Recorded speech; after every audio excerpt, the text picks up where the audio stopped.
Howdy. If you are here for Connect That, you're in the wrong channel.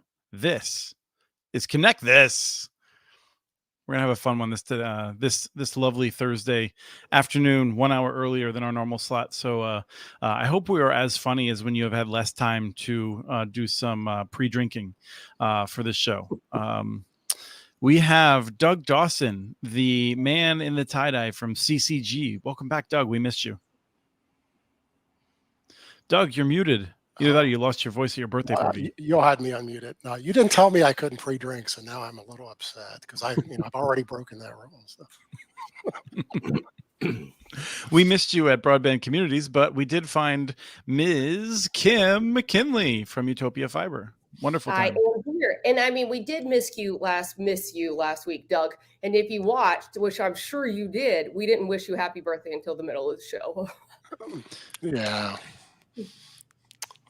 So we didn't miss you. You kind of missed me, yes.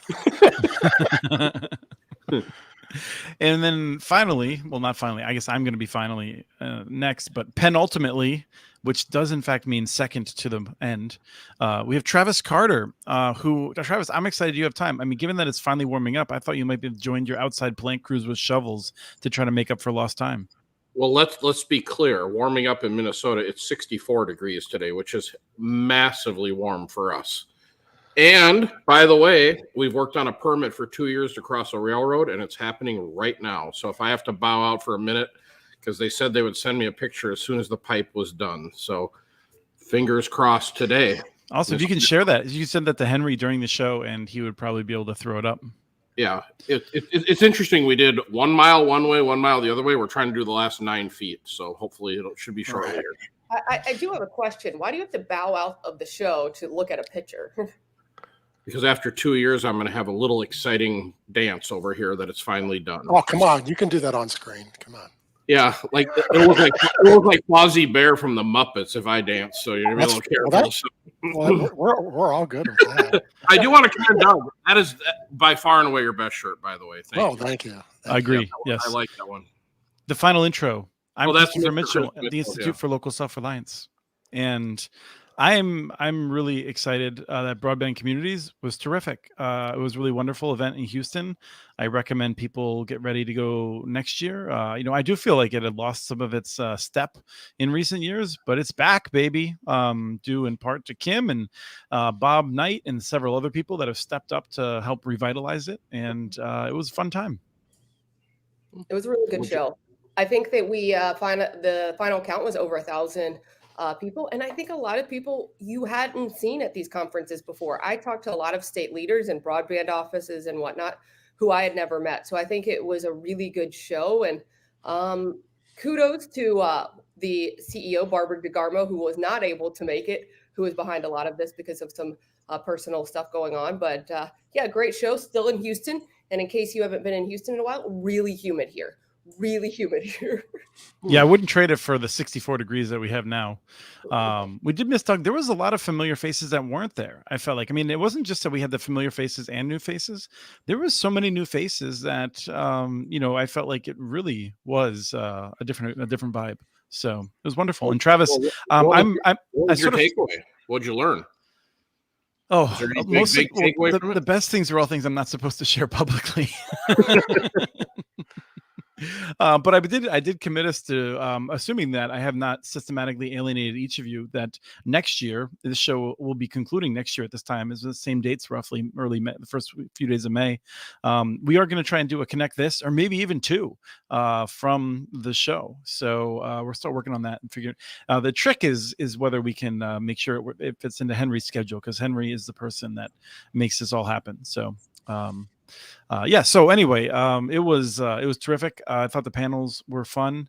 We had a good discussion about overbuilding that I'd be happy to go back into if people demand it in the comments. But we do have a modest agenda. We're going to have on Alan Fitzpatrick later from Open Broadband, who's going to help us flesh out some of the topics from last week, talking a bit about some of the ongoing, never-ending discussions about wireless versus fiber when it comes to government money.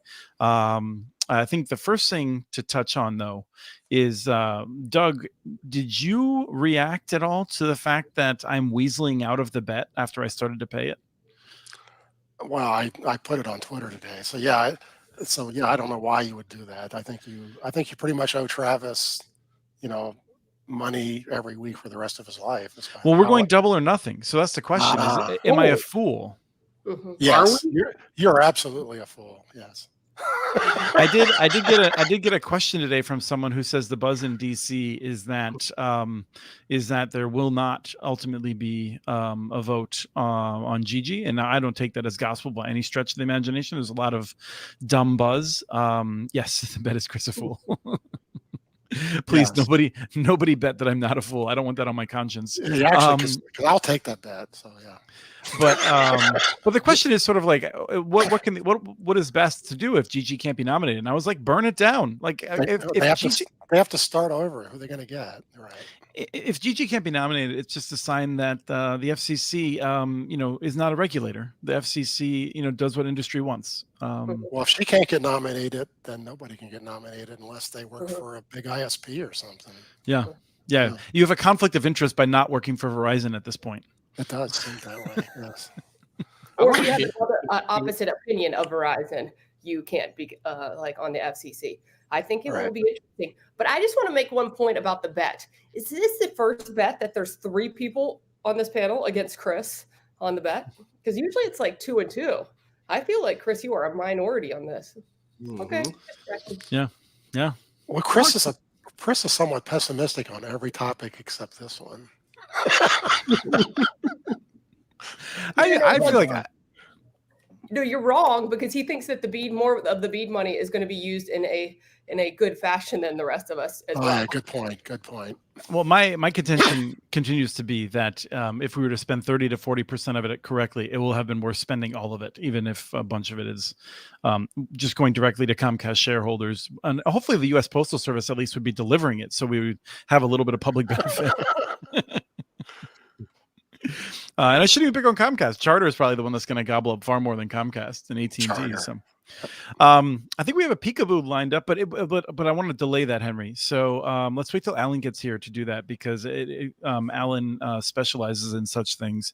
One of the things that I did enjoy is that, and I want to, Kim, I'll cue you up to see if there's any interesting things you have coming out of Houston. But one of the women that I know who works in this space, and I've just identified that this is a woman, even though I was trying to be cagey about who it is. A person that works in this space, she had long worked in a very rural area and had been focused on a variety of approaches to connect it, just to get something there, and felt like people need something there. And in talking to her, she said that they are really going after fiber now, because what they found is that when they delivered wireless, and then we're not talking about 100 megabit, like high quality wireless. We're talking more about like wireless airband from Microsoft and some of this other stuff that's more like 25 megabits in this area, that people were like, yes. And then 6 months later, they were like, this sucks. I want something better. And that's something I feel like, Doug, you've said that you've had experience with that before, but I thought that was an interesting dynamic, because we're talking about 5 years of which they were working to try and get these like mediocre solutions out, and found that had just been a waste of time effectively. Well, and the reason for that's really easy, because what happens with that stuff is it literally changes hour by hour and day by day, and you just get tired of the way it fluctuates. And so, it's just totally unpredictable. Wind, weather, rain, your neighbors get on the internet. I mean, it's just, everything just blows it around, and it's a crazy technology, and there's just no way around that. That's what wireless is. So. And we'll talk more about that when Alan comes on, because I think he'll discuss ways in which they've made it work, and I also expect him to be candid about where it hasn't. Yep. Kim, did you have any sort of interesting, like those sort of things? When you've been going to these things forever, like any changes that you've seen? First of all, more people know me now. I think that was one of the big takeaways that I ever have had. And a lot of people watch this show. We always joke there. Some of them like it. Yes, some of them actually like it. It's impressive. So, no, I thought it was really interesting. I had a few conversations with state broadband offices, and we talk about the power and that they are going to get with this BEAD money. And I just saw the confusion from some of these people coming out of these state broadband offices, that they're just lost and they feel very confused and they feel very threatened that, like, what if they use this money wrong? Like, what if they disseminate it wrong? And I thought that was a really interesting takeaway, because we often talk about what the pressure we're putting on these people, but actually chatting and seeing them up close and having these conversations was incredibly interesting. Doug, this I think segues in. I thought maybe you would just take it over. This goes right into, I think, something that you had brought up as wanting to talk about today around these state broadband offices. Well, I think that the state broadband offices might be the weak link at this whole thing about making this work. First off, a ton of them are still not manned at all. There's nobody in some of them. The state of Michigan just put out, the legislature approved to create an office, I don't know, 3-4 weeks ago. And so now they have a job posted for the director, and eventually they will get 8 more people. But those people are going to walk in through this thing already halfway over. And I think what Kim just said is exactly the problem. You're taking someone who, in many states, who've never done a grant program and give them $1 billion. And the pressure is this is going to be one of the highest pressure jobs in the US. And quite honestly, none of them make enough money for the pressure. I won't be shocked to see half of them walk out the door halfway through this year. And the reason for that is half of them walked out last year. I mean, the states have been losing the directors of these programs left and right. So that may turn out to be the weakest link in the whole chain, is the states aren't ready for it. And they can't really make themselves ready for it. I don't know where they find these good people. I thought they can't hire the 4 of us to give the money away. So who else are they going to get? Well, yeah, we would be perfect. I think the point that I took along too is one of the states that's getting them some of the most money was super proud that they had 3 or 4 people working in their broadband office, and you're like, 3 or 4? That is not anywhere close to the amount of people that you need to really manage this money effectively. So and they're going to get 410 grant applications. So how are they going to handle that? Right. Well, I think a lot of them, the other thing that's going on with them too. I would expect that a number of them are planning on contracting it out to firms, some of which may even have some experience that's relevant. Some of the firms that are working in this space, talking to them, they've, one has gone up maybe in 2 years, I think by a factor of 3, and they're working with state offices in this capacity often. I mean, I think we talked before, we didn't say that states could get by with 3 people, but we expected that states would hire a number of people and then also be contracting out a fair amount of the work. Yeah, but the other issue is, in every state, there's going to be huge politics going on about who gets the grants. There's not very many states that are going to make it. You're the grant office, you do what you think is right. That's not going to happen very often. It's going to be a pressure cooker. So yeah, and I'm not as into this, and I'd love to have someone like Catherine DeWitt or one of her colleagues that's working on this more directly on the show to talk about on state by state. But I understand that some of the states that have long had broadband offices are sidelining them specifically because they don't want the expertise, because the cable and telephone companies would rather roll the die with other folks that they can take out to. The line that always comes to mind is the former mayor of Lafayette, Texas, who described the job of the big cable and telephone companies as buying steak dinners and football tickets. Louisiana, yes, yeah, Texas. I think having Catherine on would be a great person. You should definitely do that. So, yeah, so. But one of the things that has come up over and over again, and this gets right to Travis's points, I feel like often, is that the states are looking at this money, and the federal government, and many of people in the federal government that I think share our values and goals, are saying to the states, all right, here's the money. Here's the CPF money, the capital projects fund money. You can use this in urban areas to resolve the challenges. Wink, wink. Like there's going to be a bunch of other money for the most rural, and a number of those states are saying, no, we don't want to do that. Right. No, the politics for us aren't helpful. Those people, if we give this money to Baltimore, it's not going to get us a single vote in the next election. So we're going to spend it all in rural Maryland. That's the dynamic that I'm hearing. Right, I agree. Not every state. There's some states who will use it well. So no, I hope New York is going to be one of those. But anyway, Travis, I'm wondering if you're just sort of of any different mind about this. Oh, I would. I'd be happy to take free money and deploy it in areas that could use it. But since we build in the urban area here, I'm just convinced that that'll never happen. So it's just not even on my radar anymore to even worry about it. But I was thinking, what about Kim for the FCC? No, I think that might be. I'm going to think we start championing that. no. I like, I like my private life, and I don't need, like, right now we might be broadband celebrities because we're on Connect This, but no, nobody needs to know my name.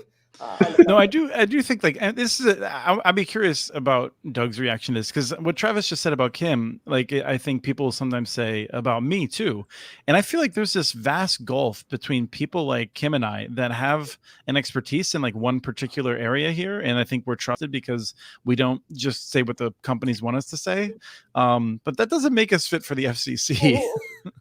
The FCC deals with a lot of legal nuances. It's, half of the job is being a lawyer. It's really a complicated position. So. Yeah, and Okay, I retract that. Sorry, Kim. Sorry. Yeah, so I mean, not only is Kim not necessarily a good candidate, it's kind of mean of you to suggest it. But we don't want to do that to Kim. Humbly apologize. I thought we were friends, Travis. I know not what I say on this topic, so I just figured it was being a rock star, with a magic wand passing policy. No, I can talk marketing and I can talk like geeky broadband, but no, don't put me in any legal conversations. So I wanted to say this though, like, I do feel like the conversations I hear from people, it's really fun hearing generally off the record conversations about people having candid conversations with elected officials, people from public networks who are saying that sometimes run into people they wouldn't expect who are like, oh man, your network is great, like, and I feel like word is getting around and people are experiencing more of these networks. But I definitely want to hear one of the highlights of Houston came from Kim. There's an announcement that was made, and we want to talk about that briefly, and I want to hear Travis's questions about it in particular. Oh, am I doing the drum roll? Yes. So because really that I don't have enough to do, we announced the American Association of Public Broadband, which would be AAPB, AmericanPublicBroadband.org. And this organization was created to be a singular voice for public broadband across the country. Because as we've talked about on the show, that I get calls and other networks get calls from communities around the country just trying to figure out what they are doing and why they're doing it. And the AAPB, even though it says American Public Broadband, we're model agnostic. We just want communities to have a voice and a say in the models that they choose to go with. Because a lot of, like, as we've talked about it as well, a lot of cities and communities are in states have restricted municipal broadband. And we do not think that's fair. And we feel like that cities should have whatever choice they want to go down, whatever pathway. So it's like an advocate, education, and like expertise group. And this is a membership group. So people who are running public networks could actually participate on the board and be directly involved. People from organizations like the Institute for Local Self-Reliance can support it as a member, although we will not be voting on positions or things like that. And soon individuals will be able to demonstrate support as well and be members, as I understand it. As the social media and website person, I should have gotten that membership category up before this show, but thank you, Chris, for mentioning that. So I think anybody, we in the less than 24 hours, we have raised over $100,000 for the organization. But we have vendors, we have nonprofits, we have individuals, but local municipal officials or governmental employees are the only people who can be voting members or on the board. We want to keep true to the vision and not skew and go down like a pathway that might do that. So that is why we have chosen to just have elected officials or municipal officials on the board. So it is, I'm excited. It's, you can see the dark circles under my eyes because it's been a journey to get here, but it's this idea kind of started out from I co-chair the Fiber Broadband Association's Public Officials Committee. And so we kind of just started listening to that voice and we created an organization and super, super excited to announce it yesterday. And There's a video on YouTube and everything that you can really kind of see the story behind it if you choose to go do that, but not right now because we're on this show. So watch it later. So like 10 years ago, Doug was like, we really need something like that. And I was like, yes, we do. And I made it my mission to make it happen. And Well, you 10 started years it now. ago, I actually tried it because the city of Lafayette said they would take the lead. I contacted every other city. We had several group calls, but there was only maybe 40 or 50 communities that had broadband then. And it just never got off the ground because those cities had it. And nobody else who didn't have it seemed to be. The world has changed. Now everybody's interested, but we just couldn't get any enthusiasm 10 years ago. I mean, Right, they did try to create it. So yeah. Well, there's an incentive gap in that as well. I think those who had it realized that they were going to spend years answering the same questions from the same new folks Right. over and over again, and they didn't have that kind of masochist streak that Kim and Bob Knight do.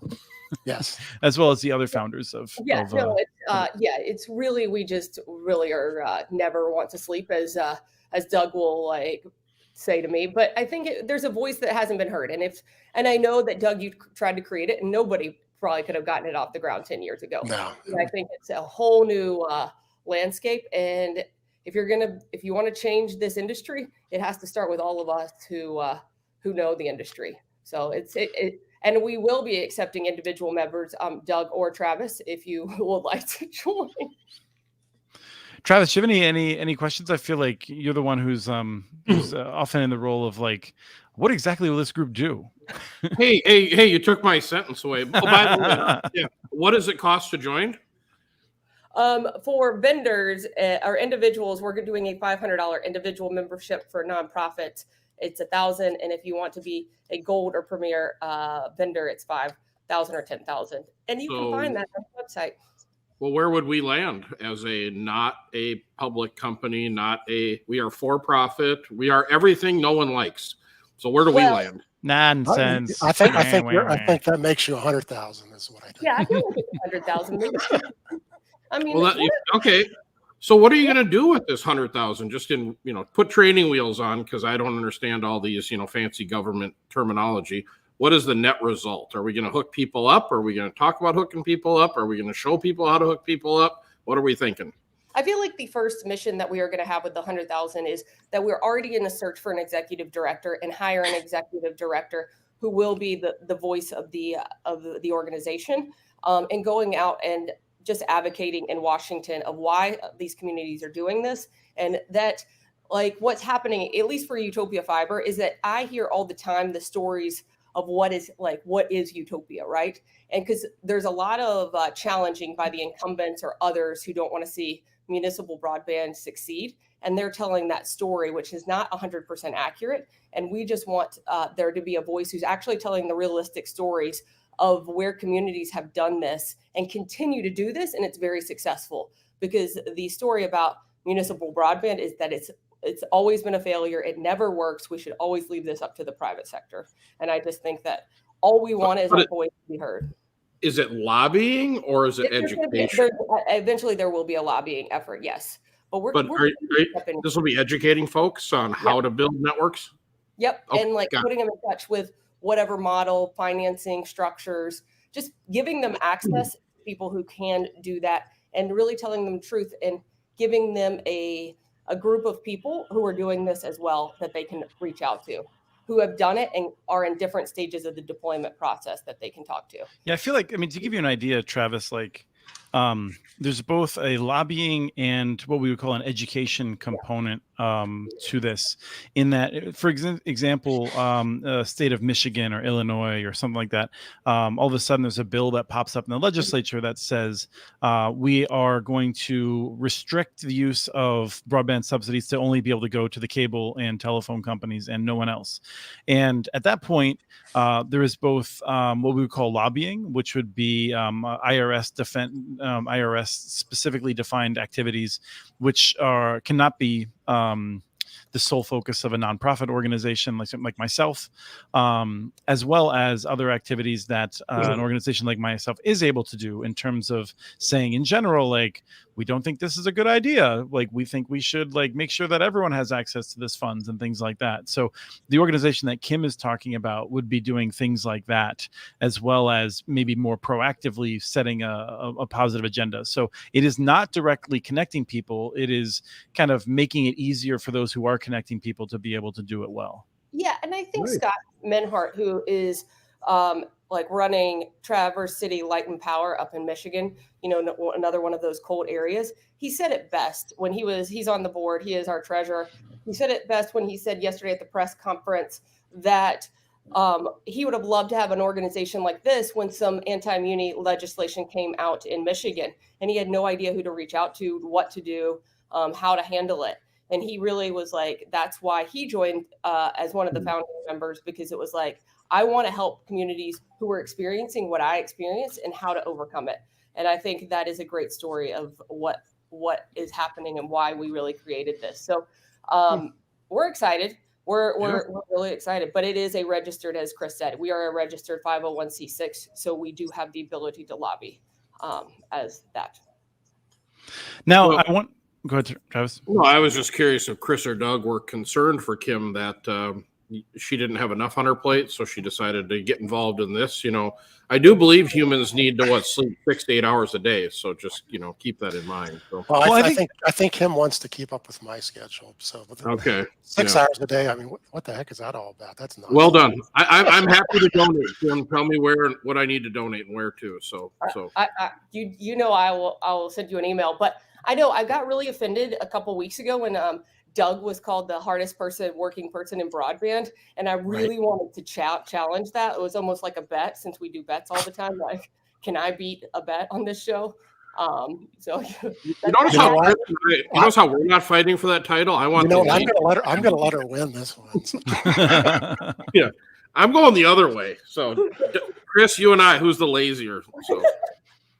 Well, I do run two enterprises, Travis. I guess you do too, though. We don't talk much about your experience as a restaurateur, but yeah, because I don't do much with it, so I don't know the answer. So yes.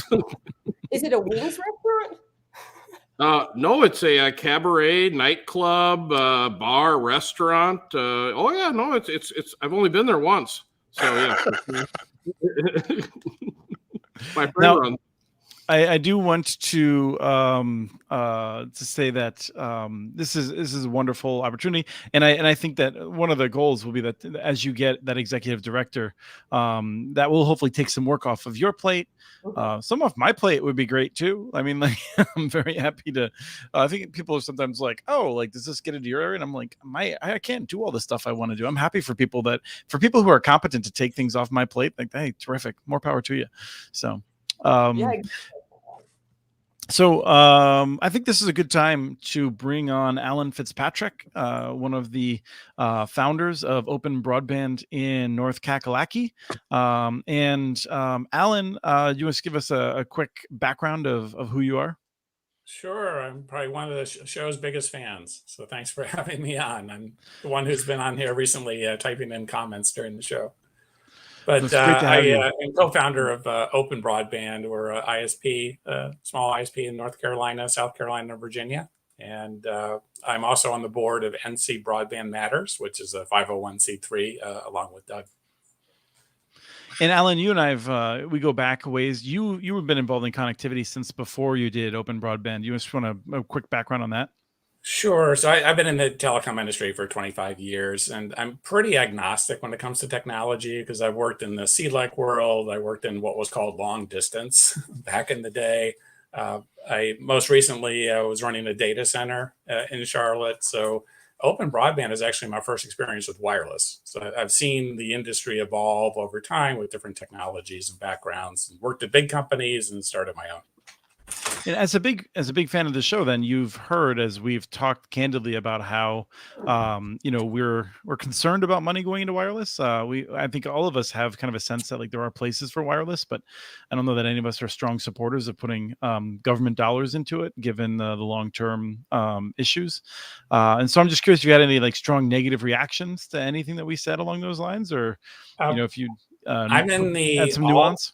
I'm in the all options should be on the table camp, and that nothing should be excluded.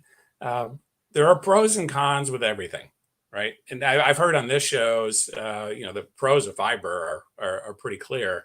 At the same time, the negatives of digging through granite and main, and poles that have to be redone, the cost and the time frame, makes some strong negatives on the fiber side. Wireless has the benefits of being quick to deploy, a lot less costly to put up. Maybe Travis's link that he's been waiting 2 years for could have been done in a week or two if it was wireless. I don't know the details of the endpoints, but there are pros and cons, and technology is always changing. Fiber technology has gotten better over the years, and so has wireless.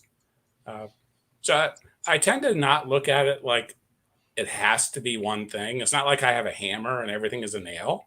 I look at it as, what problem are you trying to solve? What do I have in my toolkit to solve that problem? Sometimes it's wireless, sometimes fiber, sometimes the data center is the heart of it all. And that's where you need to focus. Travis, I think you were gonna jump in. Oh no, I was just, I guess my perspective is fairly limited. So it'd be interesting. Doug's probably got more broad perspective because our build is in an urban U.S. city. So there's different kind of formulas and calculations probably that go into there versus a rural type of deployment. My worry about wireless is, and what I talk to my friends about that run WISPs, is tip of the spear. You got to keep investing in the technology. And what they get into is they get into this 5-year wireless life cycle, where by the time they get to about 3,000-4,000 customers, they're done, because they're upgrading customers that they signed up day one. It's 4 years down the road, and it's just this never-ending cycle that they go through. And honestly, it's a constant battle for spectrum. Your network's running just fine today. A week from now, you got some new person that puts up a tower next to you that's interfering with your tower, and because it's all open, or public spectrum, you don't have a lot of recourse. So I just, running a WISP for so many years and running a fiber network for so many years, the fiber network, don't tell anybody, but they run, there's not a lot of drama, right? They just sit and run 24/7. The wireless networks, you're constantly messing with them. So I'll just leave it at that. That's, again, my experience in an urban setting. Now, I want to just say, as someone who follows Alan on Twitter, and I see every new installation they put in because they put a picture up, and he's serving some folks out in the middle of nowhere and bringing them 65 and 100 megabits. And these places aren't going to get broadband for a long, long time where he's bringing them. So it's awesome. I mean, most of his pictures have a cow in it, so those are great. Yeah. So yeah, so I mean, so there's absolutely lots and lots of places where wireless is a great solution. The question, the one that Chris alluded to is, did we use the $42 billion for that? That's a policy debate. Do I think there's great places for wireless? Some of these places Alan's serving with wireless might still be on it for 20 years. I mean, that's the right solution for that place. So. Let's do the telecom peekaboo to get a sense, because I felt like this tower, it actually seems like it's more perhaps modern and cosmopolitan than many of the locations that you use as base stations, Alan. I've seen towers like that. It looks That's a lot of stuff on one tower. No, I was saying that it's like a belt, right? Like, I don't know that I've ever seen one like that. Yeah, it looks like cellular antennas, cellular sector antennas. So you got AT&T or T-Mobile or Verizon on there. We're actually on some towers that are in a similar state, and the spectrum that we're using, it operates just fine, right in the middle of all of theirs. You wouldn't think so. You'd think there'd be interference all over that thing, but you can separate them. What spectrum are you in, Alan? We use a variety of both unlicensed and licensed. Okay. So CBRS has been sort of one of our go-tos recently, the 3.5 gigahertz. Mhm. If you try to do 5 gigahertz, it's too open and too congested for a lot of places. How big a channel are you getting generally? We're going, up to 40 megahertz. Okay. Yeah, you're lucky if you're out in a real rural area. That makes sense. You know what that peekaboo looked like to me? That looked like a town or a city that knows how to monetize their mounting assets right there. Yeah, seriously. You know, that looks like a lot of rent coming in. Well, let's bring in Rye for a second if he's prepared. He's described this as a small town that is enclosed within Mankato, Minnesota, which is itself a modest sized city for Minnesota standards. And I'm going to guess that it's like the best asset on high ground for a little while around there, right? Is that more or less right?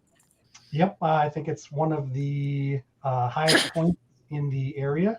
And so this little town is, they get their water and electric and sewer service from Mankato. And so there's not a lot up there except for a couple parks and one water tower and all this stuff. And you got to recognize a lot of these small towns make it very hard to put up a new cell tower. And so you got to look for assets like this. So. And if I was going to overbuild a fiber network, I would look for towers like this. That means somebody at the local government is pro technology, They got which means you're probably going to have an easier job building in that area. If you see a naked water tower right in the middle of town, go to the next town. That's interesting. I would not have thought of that. I can guarantee you there's fiber to that tower too. Oh yeah. I think we can guess that. Yeah. In fact, Now, Alan, I think we kind of see the tower running, the fiber running up the side there. So, yep. thank you, Rye. And Alan, one other thing I like about open broadband is that you do a lot of public-private partnerships. And so you might want to tell, I know that the North Carolina League of Municipalities does really terrific work on trying to change the law to make those public-private partnerships easier in North Carolina. But a lot of those municipalities that you're working with would be potential members of this American Public Broadband. Absolutely. In fact, we should probably promote this on NC Broadband Matters if We will. Yeah. Doug's agreeable. Okay. Yeah, So- we do a lot of public-private partnerships with towns and counties. We have projects with the library.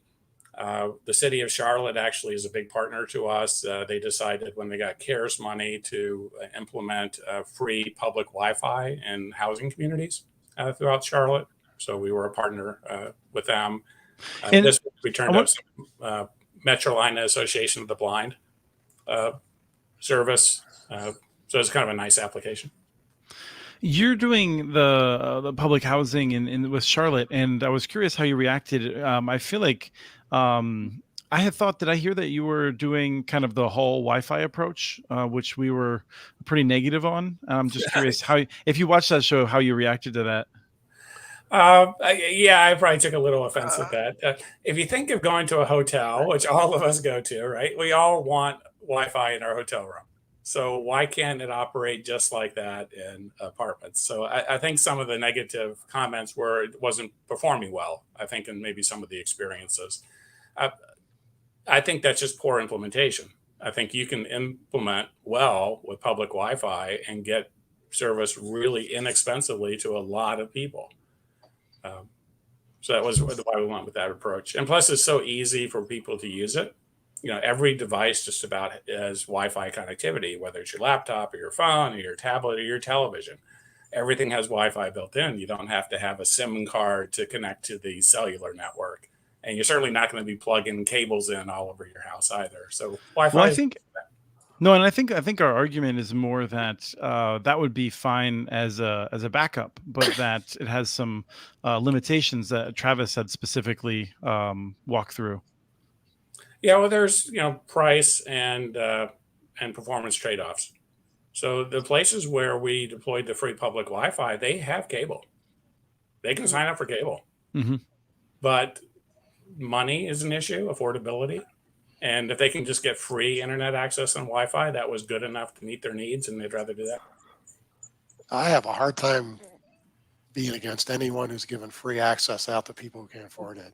I mean, Yeah. No, and I feel like that's like where, I mean, my sense would just be that I'm not here to tell Alan he's a bad person because he's like picked a way that works for the contract that they have. Like I would have a question for the Public Housing Authority, which is along the lines of what we had talked about before in terms of whether this approach really does provide equity for people. I mean, just to say an example, I got to play what's it called?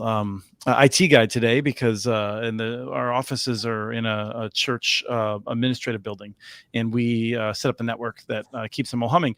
And the way we had done it as a matter of convenience, one of the hubs is in one of the other nonprofits that's in that, and they were getting ready to move out, and they just shut off all their electronics, and so it shut down the church's Wi-Fi in some areas, and so they didn't have a printer anymore. Right. And this is the area what Travis specifically noted is that like on that kind of an approach, like everything's built on Wi-Fi.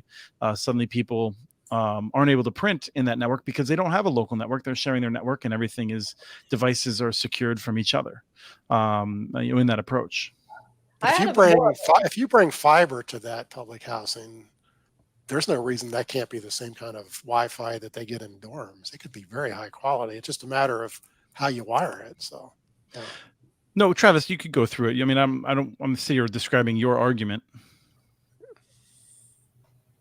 Well, you're kind of throwing me under the bus here with Alan, on multiple fronts. I guess first of all, I know Alan, and Alan is a smart guy who's ready to defend his decisions, and I think what he's doing is fine. I just want to like go through the pro and con of it. Yeah. So here's my opinion on it, and we've tried it. I'm all about trial and error, and here's what we've done before. We've done the typical like Wi-Fi smoke alarm access points in the hallway concept.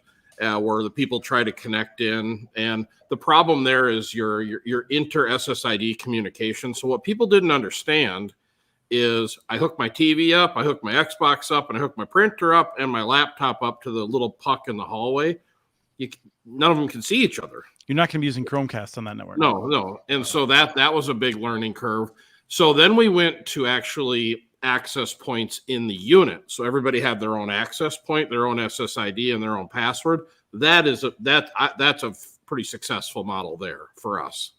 But I'm also, and I'd be curious about Kim's model too, is I'm real big on synergy. And what I mean by that is if you're a USI customer, doesn't matter if you're in a public housing building, if you're in the fanciest apartment building, single family home, gigabit symmetrical everywhere. Everyone gets the same experience. I got out of you get it less experience, and here's all my reasons why.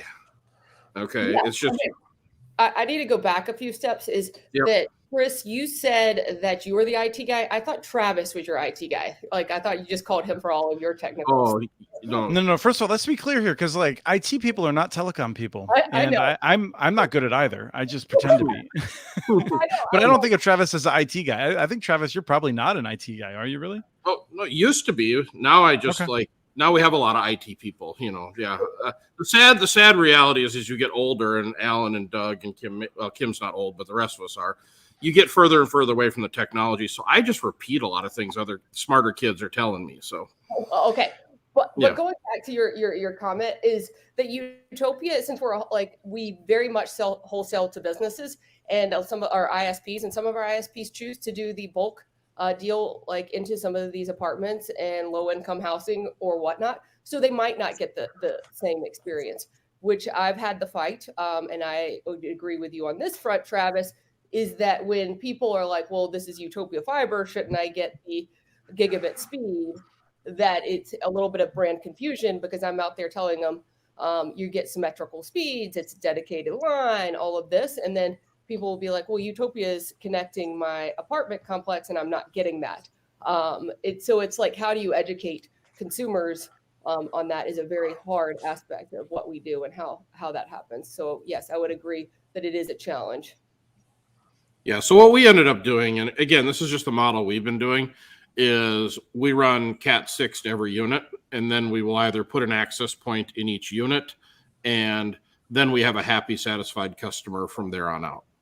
But And you're if I had to guess, again, just because I've known Alan for a while, if the city housing authority had said we have the budget to do that, I'm going to guess that you would probably have done that. So you're doing the best you can with what you have available, right?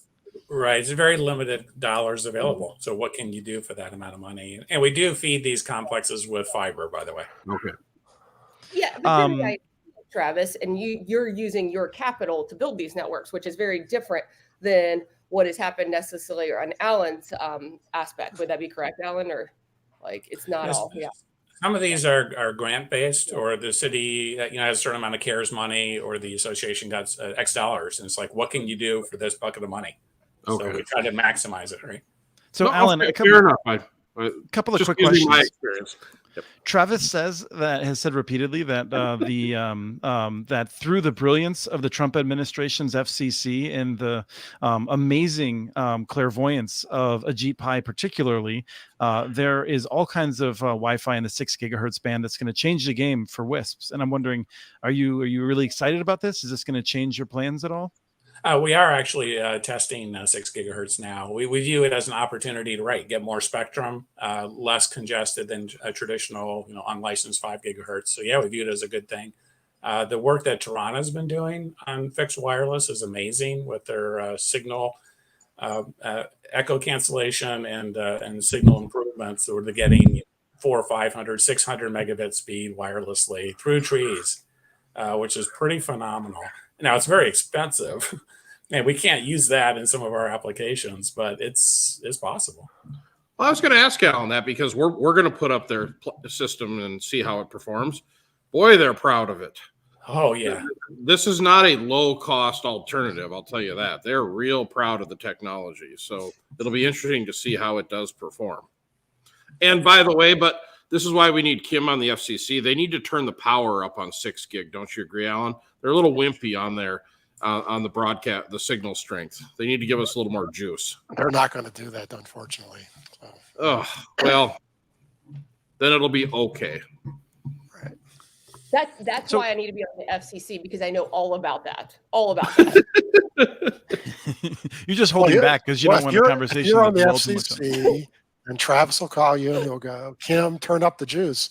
And you'll probably think it's a good idea. Kim, all you got to do is just use the CBRS model in the low half of the 6 gig, turn the power up, and Alan and I will be happy. And then I can eat crow on wireless being, sort of marginal right now in urban settings. I think we should just pretend it's like the Capitol, where you have the props on the easel next to you, and Travis can be in there and see, like, right now there's this much juice, and we actually need this much juice. Yeah. And that would help. And I'll flip a switch. That's what I'll do. It's just a button, right? Right. And none of the many engineers that make it happen.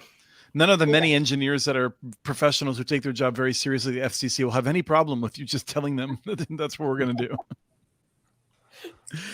So I want to talk about Toronto for another second. I mean, we are going to come back to this as Travis goes through it. But I am curious. I mean, like, there's someone who does not think very highly of my intelligence, who keeps saying that it's ridiculous to be building fiber, given the performance of Toronto, that that is the solution for rural areas.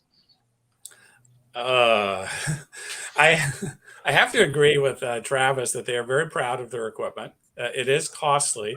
If it were not for grant money, we wouldn't be putting it in our plans. If we have grant money that's going to help pay for it, then sure, we'll go for the more expensive equipment. The challenge there is just the cost. So I was on a call the other day about a 500-person community in South Carolina. They had a water tower in the middle of town. It is very low income. I think the average income is like $26,000 per household. A proposal was to go in with a Toronto system, put it on the water tower, and serve all the residents.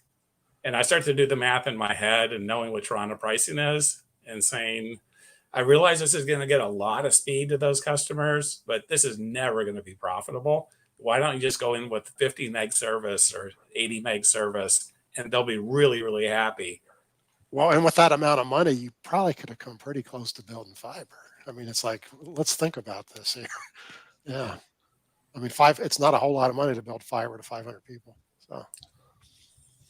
There was a question that was in the private chat, the super secret chat that not everyone is privy to unless you've passed all of our entrance exams and security clearances. And that was, what is the power situation, Travis? Like, do you need? Is it too low by 50%? What's the situation there? Oh, I knew you were going to ask. I don't have that off the top. This is where you're just repeating the stuff that you've heard from other people. No. Okay, I'll just say I'll cheat and I'll say, boy, if we could at least just have the same power we have in Uni 3. So any smart wireless guys out there, if we could have the same Uni 3 power that we have, because as you know, Chris, Uni 2, we don't have as much power either, the DFS bands, but in Uni 3, right, the DFS, that's what I was thinking. If we could have the low end of 6 gigahertz match Uni 3, I think we'd be in good shape, because most of the WISPs out there understand that kind of layout. And to Doug's point, because I'm reading hold on, is it Tarana or Tarvana? Why don't we? It's Tarana. You keep putting V's in it, and I keep gently correcting you, but you never pick up on it. Tarana. For what we're buying to try 20 subscribers, I could overbuild fiber 5 times in that area. So let's just see how it plays out here. Well, probably you shouldn't build a system like that to 20. I mean, if Alan's not going to build it to, 500 people? So 150 premises, 200 premises? Yeah. Right. Well, I learned long ago in technology, you never believe the white paper. So we're going to put it up. We're going to go out and we're going to sit on the street and we're going to see how it works, gets through trees, et cetera, et cetera. It could be the greatest thing since peanut butter. Who knows? But right now, the last time I saw anything revolutionary in wireless was when TDD came in for spectrum sharing in time slicing, which was a kind of a poor LTE solution, but it's amazing the difference. So maybe Tarana is the same thing. We'll see. I want to have one last question. Kim, go ahead. What white paper has never been correct? I mean, I don't understand what you're talking about, Travis. The white paper I have ever read is accurate information, like absurd. And you still want to put her on the FCC? We have a question from the audience, and then I'm going to go on to a new topic here. But let's just, if you don't mind, Alan, if you do mind, then no problem. And we'll make something up for David. But was just sort of curious. I mean, what is the difference? Like, what did you look at the cost of doing fiber to that community and get a sense of what the situation was? The one I mentioned, no, this was just something that popped up, and I was on a call the other day, so not something we had dived into. Well, I guess that in general, I'm not opposed to using fiber. I mean, I'll use any tool in the tool bag. Right now, I guess that like part of your situation is knowing that your deployment, right? Like you're not like you didn't start in like Eastern North Carolina and work your way west, like saturating everywhere. You're kind of opportunistically where people are willing to work with you. You come in, you can connect hundreds of people and move on. Whereas if you're building a fiber network, you're not going to go pick out like 500 people there and 600 people there, and that's no way to build a fiber network, right? That's an excellent point. We are very spread out. And we've done applications that it was just the quickest way to get somebody up in service. We did a 5 gigabit per second wireless link across railroad tracks for a university because it was going to take them a year and a half to do the fiber. And I've never heard of that happening. Not in a half hour.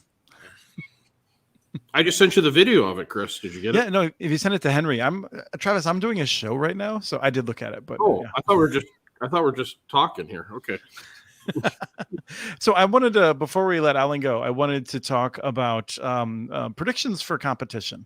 Alan, I'm guessing you're also fending off a lot of private equity folks. I don't know. I think you have others who put money into your, to build this out. And I'm just sort of curious because I feel like 2 years ago I was much more ambitious about the possibility of seeing a competition coming from both public sector and a lot of private sector investments. And with private equity seeming to eat up all of the private ISPs, I am less hopeful that we will actually have competition in 5 or 10 years as a result of more private investment. And I'm curious how you all think about that. I have something, I don't know how popular this is going to be, but some of the policies that are coming out sound good on the surface, but in reality, they're all big big company. So take something as simple as you have to have a low income plan in your pricing package. And you know that you're competing against AT&T and Charter. who were both mandated to have low-income plans when they had mergers with DirecTV and Brightspeed or Bright House a couple of years ago. So it's like, wait a minute, their normal price is like $75. They were mandated by the FCC as a merger conditions to offer these things. Now that's become a requirement in grants. And little people like us that have everyday low pricing, sort of the Walmart pricing model, we're going to get screwed if we don't have a low income plan. And the reason why we don't is because we don't have a high income plan. So it's like these things sound good on the surface, like you have this plan for low income, but in reality, all it's doing is helping the big companies. And circling back to your point on the competition, this is just driving more to the big companies as opposed to encouraging competitors.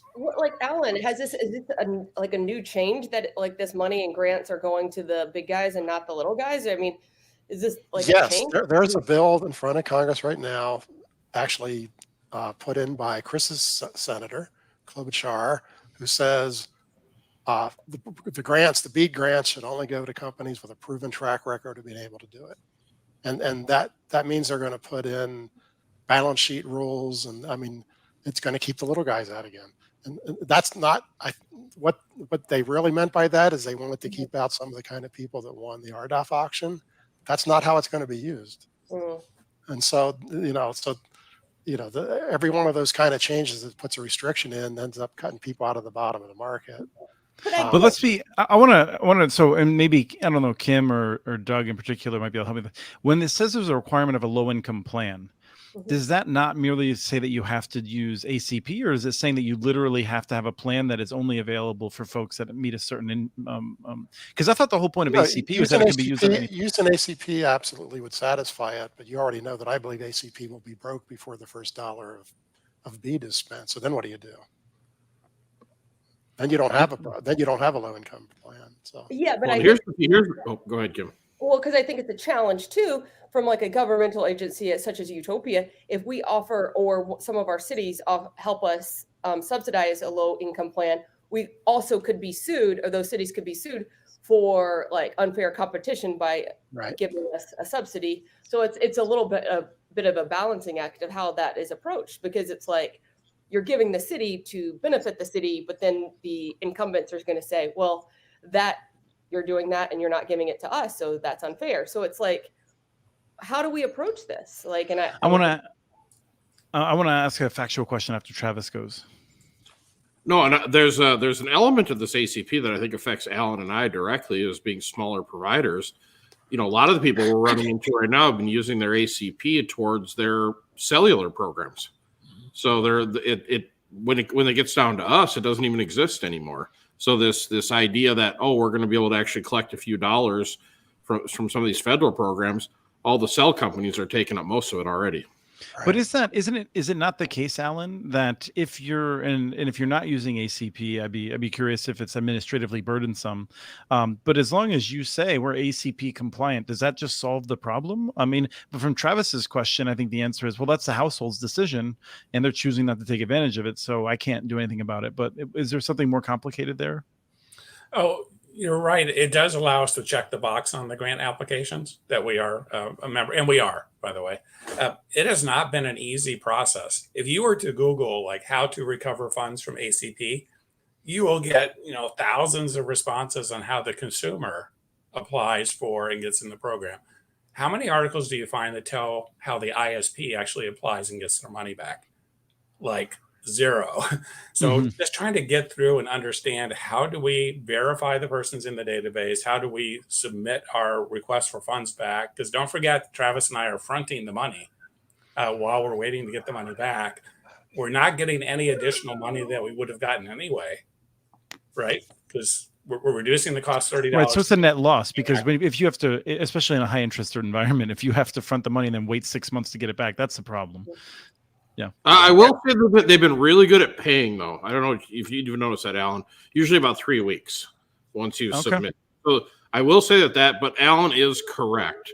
The process you have to put in place to report, and then you're always also in the back of your head, you're always susceptible to audit too. So just be ready. Which wasn't so bad for you, Travis, you could say.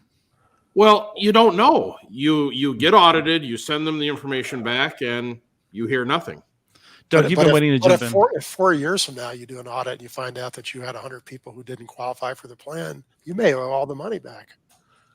Exactly. I mean, there's a risk there for sure, right? It's a little bit scary. So, but can I tell you that it's like kind of refreshing? Like a couple, maybe 6 months ago, who knows, that Travis wasn't so hot about all this like money, but now he's like being the biggest advocate for like he gets paid fast, the audit didn't go poorly. This is really refreshing, Travis. I can see how everybody gets addicted to these government programs because when you see that wire come in from the U.S. Fed, you're like, hey, cool, getting a little of those tax dollars back. It kind of feels good. I think we came off a little bit. I'm curious about other people's thoughts about the future of competition. Yeah, we didn't really answer because we got off on the ACP issue. I am seeing a whole lot of proposals coming in to communities to get their ACP money from ISPs who are backed by venture capital. A ton of them. That's what I was doing right before this call, was helping interview some of these proposals. And when you put venture capital into building a broadband solution and they want a 30 or 40% return, the only way for them to get that is to flip this business in 4 or 5 years. There's no other possible way, because there's no profit in these businesses. Long-term cash flow. When you say these businesses, can you just be a little bit more specific? Building fiber to communities is a long, slow return. Eventually, you generate a lot of cash. If Travis stopped building, he would start collecting a lot of cash. But it's not it's nothing like a 30% return business. Well, Doug, the venture capitalists are either going to get highly surprised how they got sold a bill of sales, or I think they're going to mostly flip the businesses. So. No, but do you think, like, this is my point of view, and I'm at this conference here, and you could tell that there's a lot more private equity and private people here because there's a lot of slick people in suits, which I've been in this business for a while, and that's not usually the brand of people in broadband. I wore a suit. Was I slick? No. I always used to call it the shark skin suit guys. You knew them, you saw them in 1 second. You go, that's the guy trying to get his money in here. So. Yeah. I just want to be. Just to pause for a second. I just want to say I got it in both barrels. I showed up the first day, which was a travel day, and I did have 2 panels, and I wore a nice polo shirt that has my logo on it, and that was very nice. And people were like, "Oh, thanks, Chris, for showing up like looking like a schlub." The next day, I wear a suit, and people are like, "Oh, wow, he has a suit. Look at him." I might have said the first day. That might have been me who said that. But one thing I have for Doug is, did you see a lot of these proposals coming in from these guys? I don't even know, like, if you're saying a 20 to 30% return, that's great if they can get that in those years and then they flip it. But I don't even know if some of these guys are going to finish building the network team, get them off the ground to be successful. I don't think there's any chance of them ever seeing that flipped money. So I think that the number 42 billion is attracting all the sharks to the industry, and I think we're going to see a lot of disasters if we're not careful. So I think there's a silver lining in here, though. Well, at least the towns get some fiber built, and even if those guys don't make their money and disappear. Well, this is a bubble, right? I mean, like, this is what happens, right? I mean, what happens. Yep. Go ahead, Travis. Well, so there's a silver lining here that I'm seeing. So there's been, and I'd be curious if Alan runs into the same problem, and Doug, if you've seen smaller ISPs. The problem we've run into is banks, traditional senior lenders, do not consider us a utility. So they keep our leverage under, 3, maybe 3.5 if you're really pretty profitable. Well, because 7G can wipe you out, right? Just pause for a second. Private equity coming in, you're starting to hear about banks talking 6, 8, 10 times leverage, which means it opens up a lot of available capital. Wait, Travis, can you back up for a second for just so people can track that? They don't consider utility, and I'm guessing it's because you're not a monopoly, right? Is that right? It's because, again, this is just my experience. I'd be curious from Alan's. Every banker I've ever met is, like 85 years old, and they're used to water, sewer, old school, monopolistic kind of utilities. Mary Poppins. Where they'll put 15 times leverage on the business because they know that they're gonna attract the customers. Well, with private equity now coming on board, banks are starting to get a little more educated. You're starting to see some younger people in the banks that are starting to look at fiber networks specifically and going, these things can be levered 8, 9, 10 times, which opens up a lot of capital if you're in a growth phase and starts creating very large networks very fast. So Because- Travis, Yes. talk to yourself like it's 20 years ago, being levered in this way. What does all that mean? Okay, so let's say you have, I don't know, $1 million, or let's just say $100,000 to EBITDA, right? So you're generating a little profit off you can't start with nothing, right? But you've got a little bit of profit you're generating. You know, you could throw $1 million of leverage on that for next year and build out a pretty reasonable amount of fiber network, then roll the revenues and the profits from that and continue to lever and do it, you know, a little bit year after year. By the time you get to year 5 or 6, you got a pretty good snowball rolling down the hill. By the time you get to year 12, you got a really big snowball going down the hill. And this is how I think these things are going to get built. It's all about under his example, what's really happening is you have 100,000 of profit and you can borrow 300,000 next year, and you can never get anywhere. It was too slow. You can't get anywhere. Right? It was too slow. So so you're saying that's the world I lived in is 3 times leverage. Now the new builders can get up to 8, 9, potentially 10 times leverage. Now they can start building networks a lot faster. That, I think, is a silver lining of all this. But then again, the reality of what's going to happen, because I get at least one phone call every day, is they start throwing out, we'll buy you for 25, 28, 32 times EBITDA multiples. There's going to be a roll-up strategy across this country, very similar to the way that the paging networks got rolled up, and then everybody's going to be Verizon or AT&T or whoever. That was my limited understanding is that what we're saying here is that ultimately the people who will end up owning the networks are not doing it so they can engage and they can compete in a competitive environment. They are expecting to be able to drive the average revenue per user, the amount we pay as households, to more than $100 a month. That's what Doug's been saying for a long time, right?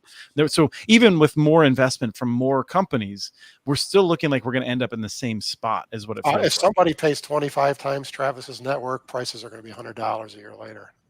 Absolutely. Mm-hmm. Oh, but you know what's interesting, Doug? They're doing it, and there's probably 200 VC companies and private equity. They're all bidding against it, and they're bidding themselves up. Now it'll be interesting with the Fed rate going up if that slows down a little bit because the borrowing basis that they're going to be at. But let's just say there's a lot of opportunity in fiber networks right now to build them, to sell them. there's access to capital. And I'm not talking government capital. I'm talking private capital.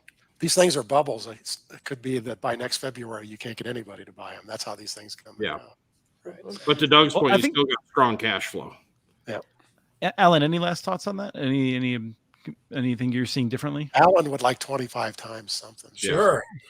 We're viewed more as a multiple of monthly recurring revenue. So we're constantly adding customers, growing our monthly base. Yep. Do we think that cities are going to be screwed by this? Because a lot of cities are trying to attract these guys, and they're trying to really get these guys to come in and invest in their communities. And what you could see is that they might sell in 5 years. And what does that broadband network look for those communities and these cities? Who the heck who's your operator 5 years from now? Yeah. No, and when some of us are still there, I don't know, Doug, if you're going to ever retire or not, but we'll go in and talk to these people and they'll say, well, who could have known this was going to happen? Those are the conversations that drive me nuts.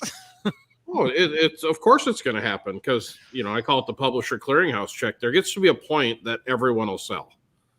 And if the numbers get high enough, it's inevitable. It happens in every single industry. So last comment here, and I don't know who else wants to. I saw that the FCC has levied a fine of $100,000 against LTD for impermissible sharing of information during the quiet phase of the RDOF auction. And I was kind of curious. I feel like it's an interesting gambit. I'm guessing that I would assume that the FCC, is doing it. This appropriate thing. I don't know anything about how these things work. But the interesting thing is, if LTD just decides not to pay it, then the FCC has an excuse not to move forward with the RDOF, right? It puts them in a little bit interesting situation, I think. Doug, it's a small wrist slap. If that's not going to stop them. That's not going to do it.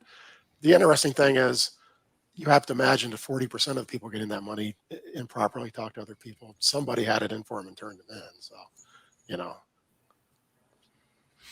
Yeah, and what I guess what I'm thinking is just like, I mean, I've been assuming, looking at it, that this is not a situation where the LTD is looking to really get this money and build out the network and everything else. Like they're looking to flip the network, or they're looking to do something. Like the numbers don't make enough sense, and so like I feel like they have to put in their own money now, and they still don't even know they have to pay this fine, not even knowing. Like, so I would assume that if LTD was not about to get $1 billion from the FCC, they would be like, whatever.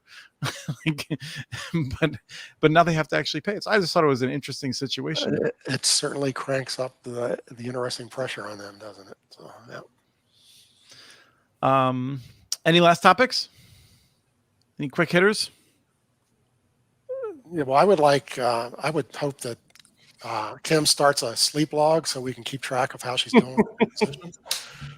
I was just every time you like blow me up on the screen, I'm like, wow, I should have really put makeup on before this. And you just put glasses on. Maybe there'd be some glare or something that'll help you out. Like glasses on, then you can't like I'm like blowing up the whole thing. So I was like, well, this does look better than before. But yeah, thanks for watching out for me, Doug. I the other night, my neighbors were really rowdy at 5 a.m. this morning, so I was not super pleased with that. I wanted to be like those people who knock on the door. I'm getting that old, but I'm like, could you go back to sleep? I need my sleep. Oh, I've got a very important show today. Well, remember the opening of this show, we are apparently widely watched now. So no, we have the fan. Thanks, the fan joined us today. Thank you, Alan. Yeah. Thank you, Alan. Thank you. Yeah, actually, today this was fun. Unfortunately, it'll show up in our viewership stats. That you're not watching. Yeah. Well, yeah, it's actually going to look kind of bad today since you're not watching. But I did figure out, Chris, why you invited me now to that Houston meeting, because I'll be the bum there that shows up in a T-shirt and jeans. So Oh no, there's lots of folks that there was a range of dress codes that people adhere to. Yeah. But I still think me in a suit, Travis. You are never gonna ever see me wearing a suit, so I can be with you on that. I do have a deal. If you put it in your will that you want me to show up to your funeral, I will wear my one suit that maybe still fits. Otherwise, no way. Not happening. we can go out on this video. So I think we are set with Travis has accomplished a multi-year effort. Miracle, Alan, a miracle. I barely watched it either. So let's see. So the backstory on this is for those of you that are permitting and trying to get under railroads, this is finally the last leg that we've been waiting. Is a 6-inch conduit under the railroad / light rail, right, Chris? Is that what they call it? And it it goes under the light rail. Where is that? Over in South Minneapolis. So this was an act of Congress, but it's finally done. So that's public right of way. Then it's not even. I mean, that's dedicated light rail that's owned by the counties, the Metro Transit, I think. Yeah, I was watching this competitive broadcast. Something we can about, cut that video. Yeah, which was talking about pole attachments, and I'm like, well, that's nothing compared to some of these right-of-way easements. So yeah, pole attachments you can solve with money. These other ones you only solve with time and persistence. I worked with someone who took 5 years to get across a bridge, so it can be brutal. Yeah. So, 3 years later, the bridge fell down. Yeah, right. It's terrible. I was going to ask the group. We often talk about these networks, and I always ask should we break them into two groups? Those that are actually talking about it and those that are actually building, because sometimes I get them confused. Like when we talk about supply chain, and Chris is like, "Well, I talked to all these guys that say there's no issues with supply chain." And I'm like, are they building anything? No. So Travis, and I'm like, well, then, of course they have no issues with supply chain. No. So that's not what I said. No. And in fact, Fletcher Kittredge, who's been on the show before, was on stage talking about this. And he actually, it was funny because he said what I said, which is that they were on a call recently on Encompass, which is a trade association of the local of competitive providers across the country. And they were talking about it. He said for for like a year, people were all talking about supply chain, like, and I'm hearing it's a terrible thing, but I'm still getting enough to do my work. And he said that's not the case for like bucket trucks or like a main thing that like just aren't coming through at all. But he said that from their perspective, that the people who actually are building, and I didn't have a chance to find out more at the scale, which was your next question, Travis. Yeah. But they are saying that they're still getting enough product fast enough that they're not stopping. But there are some things like bucket trucks where, like he said, you just cannot get a bucket truck inside of like 20 months right now. So my experience, because I've been talking to a whole lot of folks who are really building, the ones who don't have problems are ordering 6 months and 9 months and a year ahead. And so they build, and I think that's how Travis is probably doing it. So the answer is they have it, but for a new guy who's starting, who's going to put his first order in today, he's going to have a long wait. There's no way around it. So. Well, that was my question to Chris, Doug, was like, okay, so let's say that this government money flows correctly down to a community to get started. From my experience, and I don't know about Kim, but we're ordering for the 2024 build year right now. 23 is done. Right now we're into 24 now. What are they going to do? Do they sit on this money for 2 years waiting for parts and pieces? No, do they pay? The clock is running. The clock is running on the grant being finished. So. Yeah, I just don't understand how it's going to work, because if you've got a horizon to get this stuff out and you can't do anything for a year and a half or two, it's going to be real tough. It's going to be tough. So that's where So whenever I've asked that of anyone, wireless might help you there, Travis. Yeah, well, but are you having any issues getting CPEs and wireless devices right now? In spots, but we're able to work around it. We're able to get what we need. Yeah. Whenever I put that question to folks about like being new, almost inevitably they're like, oh, well, like we actually work with this, like, the public works already has like a bunch of conduit and relationships, or, we're working with this this vendor that already has relationships and this and that. So they're not planning on being like a new relationship. They're planning on like piggybacking on someone that already has one. I don't know what that means for timing, Travis, but like they seem to be finding a way. And what I need to do is like actually figure out who we can get on the show to talk about that. I'm just curious. I would love to watch that show. I'd like to hear him. Yep. And I'll get off my soapbox with one more thing. That's one of my favorite lines ever. They already have conduit. Okay, is it the right conduit? Is it the right size? Is there space available in the conduit? Does it go where you need it to go? Are there handholds where they're supposed to be?